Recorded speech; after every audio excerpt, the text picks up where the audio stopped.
Hey friend, welcome back. I don't know about you, but I am ecstatic that it's October. It's still pretty hot. And if you have been waiting to start your Florida fall garden because of the heat, well, I know a lot of you were saying like, oh, I'm gonna wait until October. I get that. It's still hot in October. Although I will say I was pleasantly surprised. I woke up pretty early the other day and I checked the weather and it was like 69, 68 in the middle of the morning, like very, very early, like when it was still dark. I was walking my dogs and I was like, wow, this is lovely. It still got up to 90 that day, but it was a bit better. And I wanted to talk to you guys today about all the different things that we can grow in October in Florida. And we're going to go through North, Central, and South Florida. We're actually starting to get a little more similar as we go through the months. And I'm just broadcasting some onion seeds while I'm out here, testing out some theories of whether they grow better direct seeded in the bed. Ooh, that's a lot of seeds.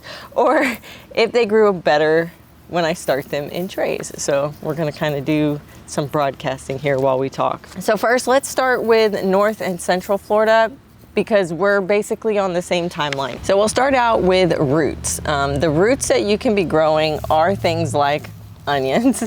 It's not too late. Some people start them as late as like October 15th. There's actually an onion, the super sweet 1015, which is actually the indication of when you're supposed to start them on 1015.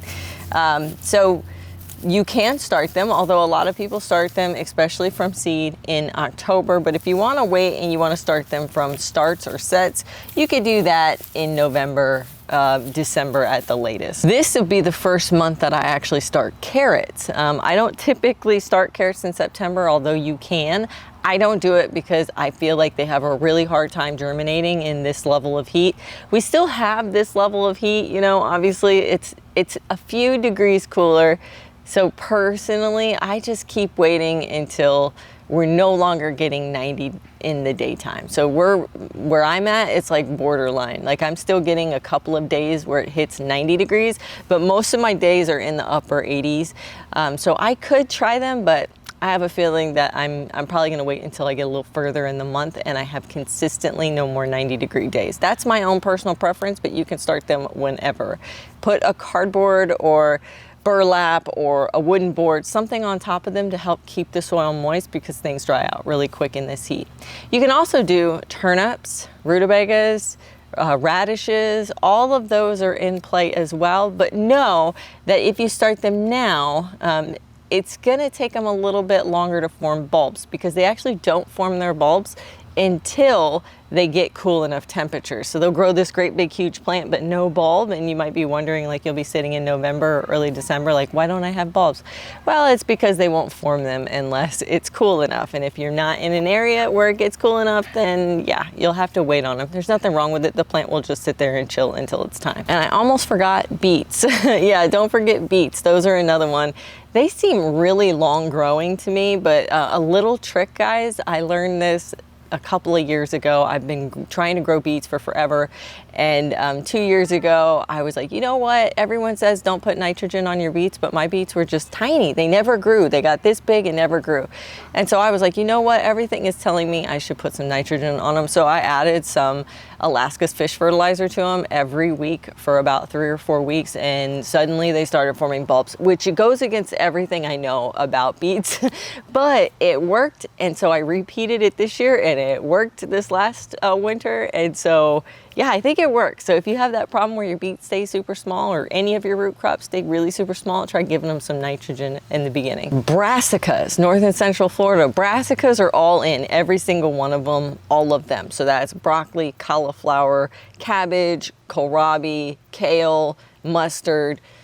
All of those are in. Those, you can all start them now. And it still feels pretty hot. And I had some people ask me, like, aren't they gonna bolt? Usually when they're super young, like tiny, they won't bolt. When they get to like teenage size, like about this size, they have the potential to bolt. It's gonna take them like, I don't know, 6 to 8 weeks to get to that size. So you've got plenty of time. By the time we hit that point, they're gonna be ready to go and they won't bolt because it'll be cool enough. But also get yourself some varieties that are heat tolerant. The ones that don't mind it and are slow to bolt, those are the best ones. I've done a few videos on that in the past, so check those out. I also have my website, homegrownfloridagarden.com, has a list of all my favorite varieties. And if you want more personalized, specific stuff for Florida, for your different regions, make sure to check out my ebook, Homegrown Florida Gardening Guide. It has a chapter for every vegetable, 30 different vegetables, and each one kind of describes when to start them, how to start them, different kinds of things about pollination and pest management, disease management, container gardening, everything you ever want to know about growing vegetables here in Florida. And now is the time to get it, guys, because this is our season. This is when we're growing a lot of those traditional veggies. And so you don't want to miss that this year. Besides the brassicas, you have all the greens. This will be the first month that I'm actually starting some lettuce seedlings. And once again, I kind of treat them like the carrots. I'm probably not going to get those really going until I get a little bit further in the month, because lettuce grows quick. And that one, unlike the brassica, will bolt kind of quickly. So arugula, lettuce, collards, Swiss chard, endive, escarole, all of those. Like, I'm trying to think of, there's just a whole list of the lettuces. Oh, spinach. The lettuce and the spinach are a little bit more tender of all the ones that I listed, and the arugula are a little more tender when it comes to bolting. So if you want to wait till a little bit further in the month, you can do that. Or put them in a bed that gets like a lot of shade. So if you have a super shady bed, this is a perfect time for that particular bed. And the last one is going to be celery. I personally started my celery 2 months ago. I started when I start my tomatoes. Like, that stuff takes forever to grow, and I started inside. I have not always had the best luck with it down here. It's kind of like Brussels sprouts. Brussels sprouts is another one. They kind of fall into the Brassica family. Brussels sprouts and celery need like a long season, and they want a cold season. So they don't do particularly well down here. But if you did want to grow them, you could start them now, hope for a very cool season, or even better, along with all of these, you can get starts. So head over to your local nursery and get some starts. There is Hoss, GrowHoss.com. They sent me some brassicas, and we are going to be putting those in together, and they have done really amazing. They send you plugs, little tiny plants. They don't ship great. I'm gonna prepare you for that. The shipping wasn't the greatest. They got bounced around really bad, but they all made it through that, got them planted. They look phenomenal. We're gonna have a video coming up on that one, so make sure to check that out. We're back in the dwarf tomatoes. I'm gonna prune some of these guys, the bottom leaves only. These are dwarf determinate tomatoes. You're not supposed to prune determinate tomatoes, but I'm just taking off the bottom leaves because I don't want them to get diseased too early in the season. The other thing I had to do was I had to go through and look at every single tomato plant label and compare it to what's on my Seedtime app. If you're not familiar with Seedtime, I'm gonna put a video down into the description. It's an electronic way to manage your crops and stuff and figure out when everything is harvestable, and just where everything's going to be placed, all the cool, fun planning that I love to do. But I had to go look at Seedtime because I had to do process of elimination to figure out what tomato this is, because my dog, Bella, and it's funny because the name of this tomato that was missing is called Bella Nova. So it kind of goes hand in hand. She stole the plant tag. She has a tendency to do that. I think she loves to chew sticks, and I think like something about the stick, because I use popsicle sticks, they're just really clean. They can break down in the soil. They're just basically compostable. And so I really like them, and that's why I use them. And I found a marker that actually doesn't wear off with the sun and the rain and stuff. And so I always use these, but she loves to chew them. So if she can get her paws into any of these beds far enough to get one of these sticks, she will. And so she stole this one, and I wasn't able to figure out what it was. So I had to kind of do process of elimination in my Seedtime app to try to figure out what it was that she stole, or what this tomato is. And it's really cool because this tomato has one of the biggest flowers I've ever seen. Like, it's a huge flower, but it's not a huge tomato, so odd. Anyway, off on a little tangent to say Bella stole my tomato tags, so I've had to figure out which tomatoes are which. But let's move on to South Florida. South Florida is always so interesting to me when it comes to growing traditional veggies. Now you can grow a lot of really cool things, tropical things, like I think sweet potatoes and long beans and okra, and you can grow peppers, and you can grow every kind of tropical fruit. You guys can grow lychee. I tried growing that up here. It doesn't work for me. It won't flower, but you can, and it's so amazing. But there's a downside to South Florida, right? Which is that you have a very short window of growing traditional vegetables, the stuff that you find in the store. And so a lot of the times when I think of South Florida, you guys are gonna laugh because like it makes no sense, but it does, hear me out. When I think of South Florida and its growing situation, I always think of Alaska and its growing situation. Two opposite ends of the spectrum. But Alaska has like a 90-day period to grow all their vegetables, and South Florida kind of has like a 90-day period to grow all their vegetables. You can start all the things that I mentioned for the north and central growers, with the exception of things like the carrots, the lettuce, the spinach. I would wait on those. Cilantro, I would wait on that. All that stuff likes to bolt super quick, and you guys still have a little bit more hot weather. But you can start like the broccolis and the kales and the collards. A lot of those can handle some heat when they're young without bolting. But you really have just a really short window. So that's why I think of you guys and kind of like put you in line with Alaska. Even though Alaska can't grow anything else the rest of the year, and you guys can grow lots of stuff the rest of the year, just not the traditional stuff, but you have a small growing window. But your small growing window, you grow everything all at once, just like Alaska does. Alaska grows all their stuff, their cool weather, their hot weather, their warm weather, all of it, all at once. You guys grow it all at once too in the winter. So here's a few things that you can grow. Everything that we said for North and Central Florida, except for those ones that I just mentioned, but all of the warm season crops too. So stuff we can't be doing, I can't be doing, right? Tomatoes, peppers, tomatillos, squash, corn, beans, and cucumbers. You can grow all of them. You guys don't have a frost. If you're in like the south side of Central Florida, you can do those too because you don't get a frost. It's really kind of that I-4 line. Most people underneath I-4 don't get frost. I mean, there are rare occasions, and there's probably a few areas in there that do.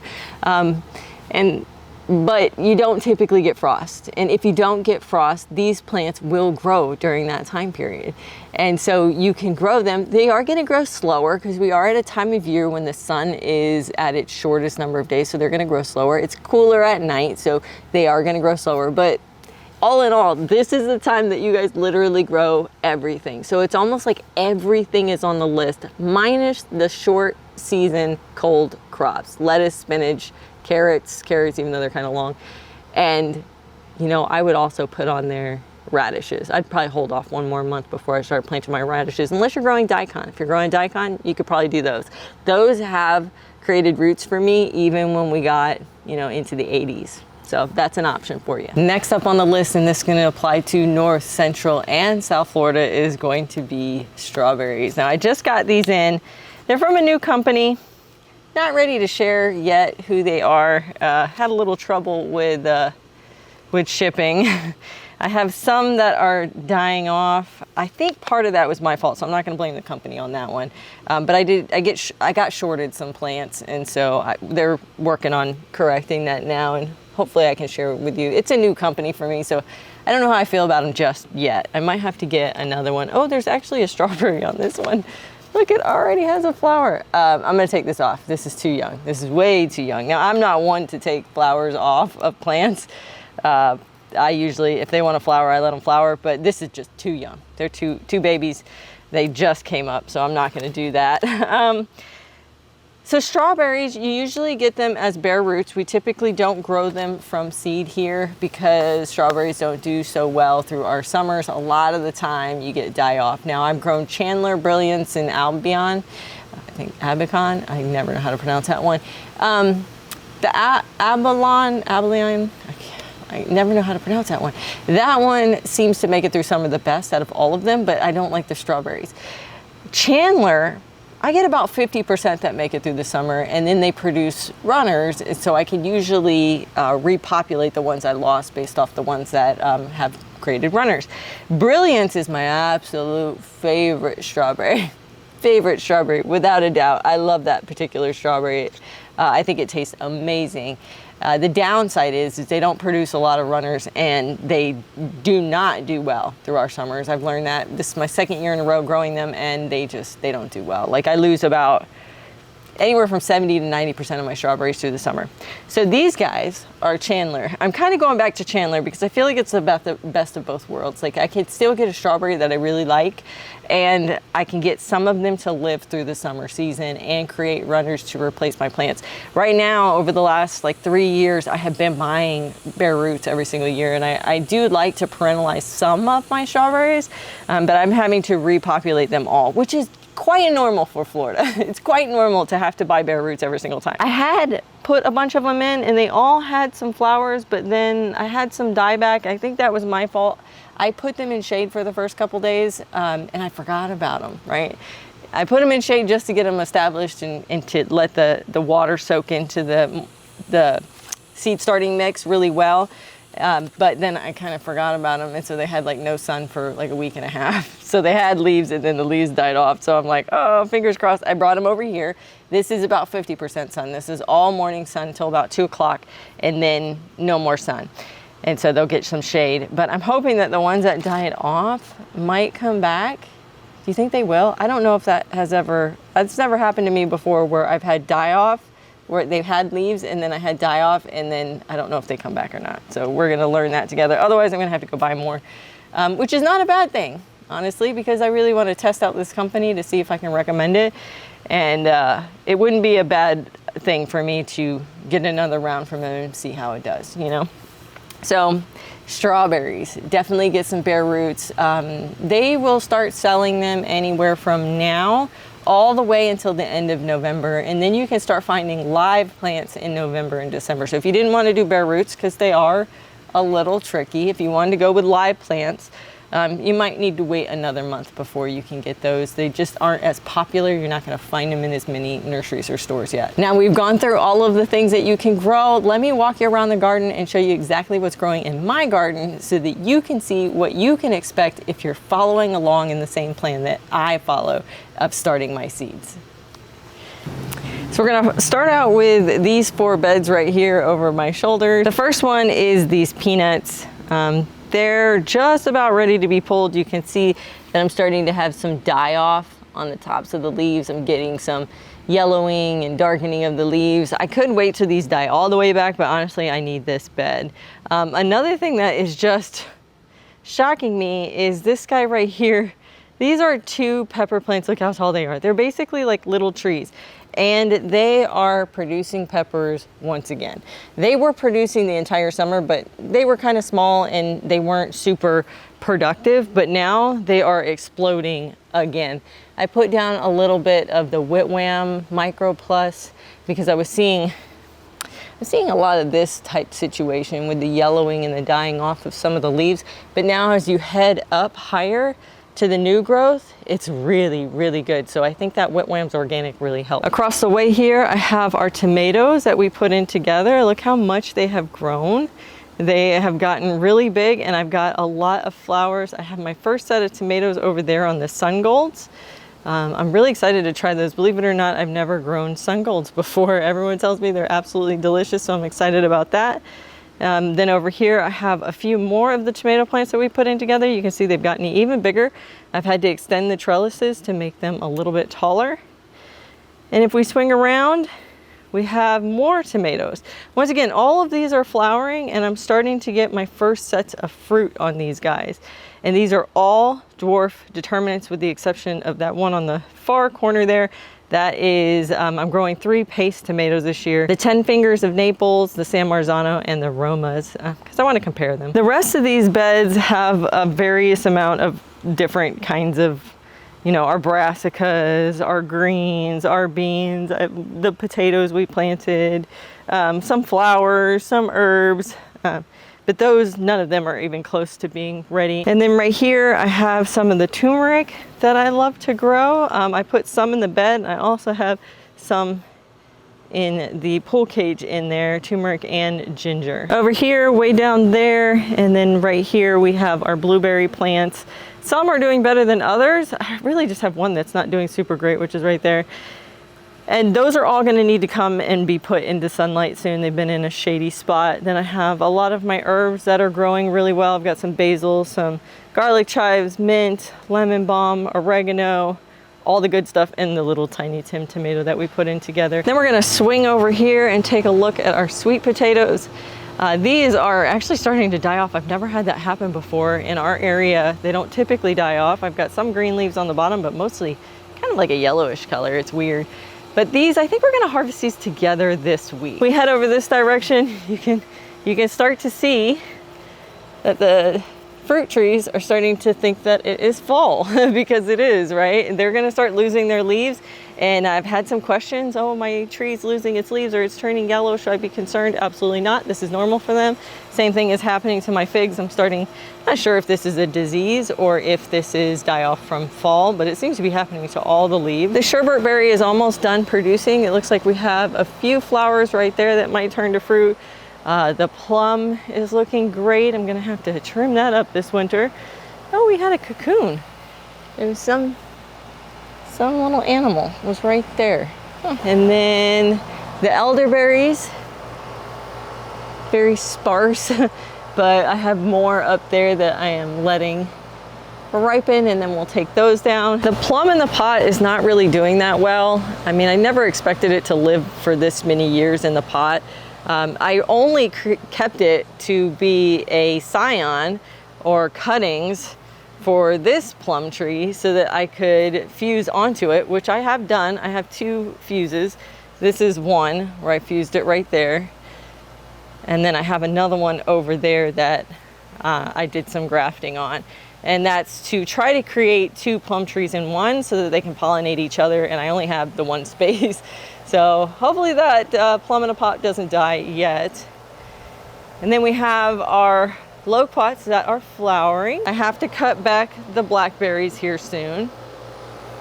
Pomegranate's getting 1 more year to produce. If it doesn't produce this spring, it's coming out and we're gonna replace it. So definitely head down to the comments and let me know, if we pull out that pomegranate, what fruit tree you would like to see put in its place. And then over here we have our mulberries. The mulberries are doing amazing. They're starting to slow down, thank goodness, because they were growing like crazy for a long time. And then over here we have our little shade garden. The dahlias are still alive, which is amazing. The banana looks really great. The begonia looks good. This holy basil did not make it. And then the shampoo ginger looks awesome. I think it looks great. Heading out front here, we have the avocado. Look how tall that thing is. I think I'm gonna have to top it because it's gonna get hung up on the electric that's running to my house, but it looks gorgeous. We're still harvesting a bunch of roselle, but you can see that I'm starting to chop it back as it grows because I kind of need to start getting rid of it. I have so much roselle this year. These things grew like trees. It's wild. So every 2 weeks I'm coming out here and I basically take the whole branch off. I know some people would be like, oh my goodness, but you're losing so much. I know. I've got so much roselle right now. I mean, it's probably enough for like 3 years, and that's not including everything that is on here. The lemongrass is growing real well. I'm gonna take that one out because obviously I didn't space properly, and this one is a little tight, but it seems to be fine right there. And then I have the hibiscus, the Hawaiian hibiscus. They're doing really good. I have some taro right there. My blackberry lilies I absolutely love. These are some irises. And here is our red roselle. And the moringa, I actually had to chop it down the other day because it was growing back. And I just stuck it right back there. Those will dry out and then I will send them through the wood chipper. But look at this. Look at this thing. Let's head down here to where the RV pad is so I can show you just how many flowers and calyxes we have. Look at this thing. It is loaded, and there's our wasps. I have such a problem with wasps on this one. So I have to be careful when I'm harvesting it. So out here on the patio, we still have some lemons that look like they're starting to get their color here soon. That's cool. Hi, girls. Hi.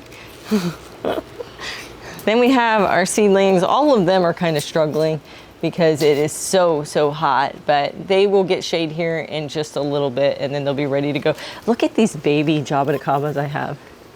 I'm so proud of them. They have some leaf scorch or whatever, but they're looking so much better. The last year I tried growing these, like that year didn't do so well, but this year's is doing amazing. And then over here by the strawberries, I have that ginger and that turmeric, the mango tree that's doing really well.